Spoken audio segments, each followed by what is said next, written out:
Buenos días o buenas tardes. Mi nombre es Pablo Alfonso Cordero Bermúdez Coronel, de la Universidad de Nebrija. Y hoy voy a presentarles mi trabajo titulado Reconocimiento emocional multimodal en aprendientes de español como lengua adicional, hacia una docencia empática e inclusiva con apoyo de tecnologías emergentes. Este estudio parte de una premisa muy sencilla. La competencia comunicativa en una lengua adicional no se limita al dominio gramatical o léxico, implica también la capacidad de reconocer y comprender las emociones que transmiten las expresiones lingüísticas y de responder de manera apropiada en la interacción, favoreciendo así una comunicación más efectiva y culturalmente sensible. La comunicación intercultural, el reconocimiento de emociones, es un componente esencial. Nos permite interpretar correctamente las intenciones del interlocutor, evitar malentendidos, responder de forma coherente con nuestros propios propósitos comunicativos. Sin embargo, reconocer emociones es una habilidad compleja y multimodal que exige no solo interpretar el contexto, sino también integrar de manera simultánea pistas verbales, prosódicas y visuales, todas ellas moduladas por la cultura. Entre estos canales, el verbal presenta uno de los mayores desafíos para los aprendientes de lengua adicional. Las palabras cargadas de emoción están profundamente ligadas a la cultura que las produce y en muchos casos carece de equivalentes directos con otras lenguas. Además, las emociones negativas suelen expresarse de forma indirecta, lo que obliga al oyente a activar mecanismos inferenciales y a estar familiarizado con recursos expresivos como las interjecciones, intensificadores o estrategias comunicativas. Mi trabajo tiene dos objetivos. En primer lugar, revisar investigaciones sobre reconocimiento emocional en lengua adicional. Y segundo, presentar propuestas didácticas apoyadas en tecnología de inteligencia artificial para entrenar la sensibilidad emocional verbal de los aprendientes, especialmente los sinohablantes de español. Nuestra investigación se apoya en tres enfoques complementarios. En primer lugar, la pragmática intercultural, que entiende la expresión de las emociones como un tipo de acto de habla culturalmente situado. Esto implica que para interpretar correctamente una emoción es necesario conocer las reglas pragmáticas que la rigen en cada comunidad lingüística. Autores como Delaware o Rintel siguen esta perspectiva.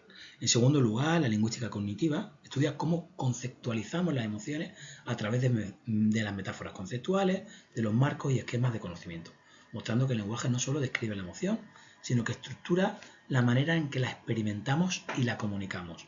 Este enfoque refleja, por ejemplo, que expresiones como estar bajo de ánimo o explotar de ira responden a modelos cognitivos compartidos que guían la interpretación. Y por último, la perspectiva de la psicología construccionista, que podemos ver en autores como Barrett y el equipo, que plantea que las emociones no son entidades fijas persistentes en el cerebro, sino que construyen mediante procesos de categorización basados en la experiencia personal y el contexto sociocultural. En otras palabras, nombrar una emoción es también construirla cognitivamente.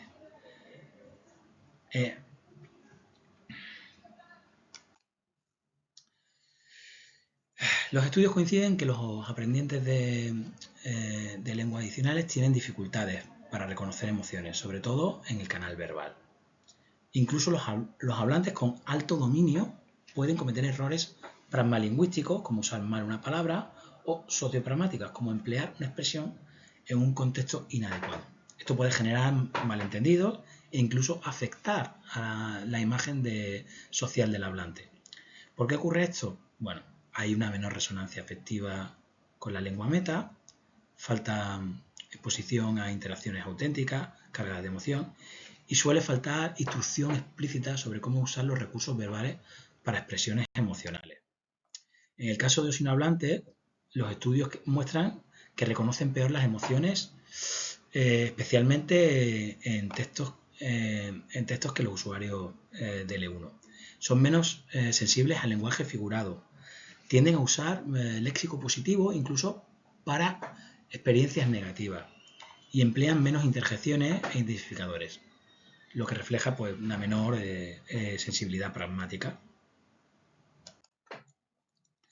En mi estudio de mi tesis doctoral, comparamos el reconocimiento de 3 emociones: ira, miedo y tristeza, en 3 modalidades diferentes: textual, visual y audiovisual. Los resultados muestran que los sinohablantes de español reconocen las emociones en las modalidades visual y audiovisual de forma similar a los hablantes nativos. Pero cuando las emociones se expresan solo mediante texto, los resultados caen significativamente. Esto confirma que el principal desafío está en el plano verbal, en captar las claves léxicas, sintácticas, que los recursos lingüísticos, pues, de la manera que los recursos lingüísticos transmiten las emociones.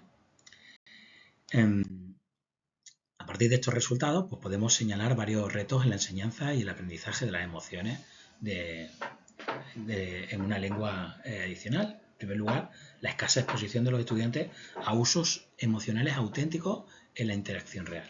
En segundo lugar, los manuales y los programas de L suelen priorizar un léxico neutro, dejando en segundo plano el vocabulario emocional, sobre todo el negativo.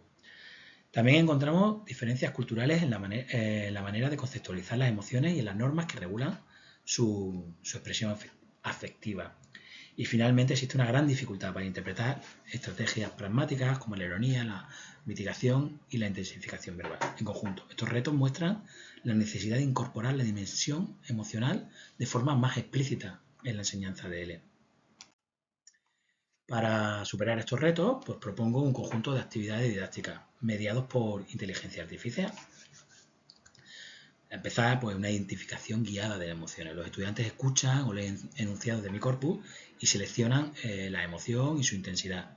Y en la plataforma Lizo muestra inmediatamente las respuestas de los hablantes nativos, lo que permite comparar interpretaciones.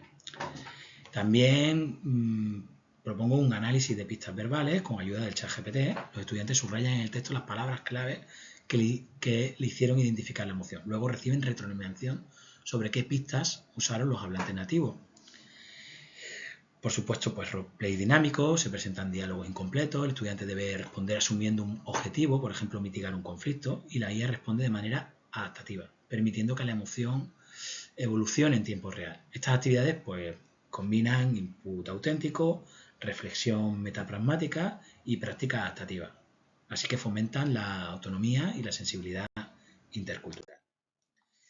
Bueno, y en conclusión, pues el reconocimiento emocional verbal es una competencia esencial, pero poco trabajada en la enseñanza de L. Mi investigación confirma que es el área donde los sinohablantes encuentran mayores dificultades y las tecnologías emergentes, como la inteligencia artificial, pues ofrecen oportunidades para crear entornos de aprendizaje seguros, personalizados e interactivos, donde los estudiantes pueden practicar, recibir retroalimentación inmediata y ajustar su percepción emocional. En definitiva, enseñar emociones no es solo enseñar palabras, es enseñar a participar de manera plena en la comunicación intercultural.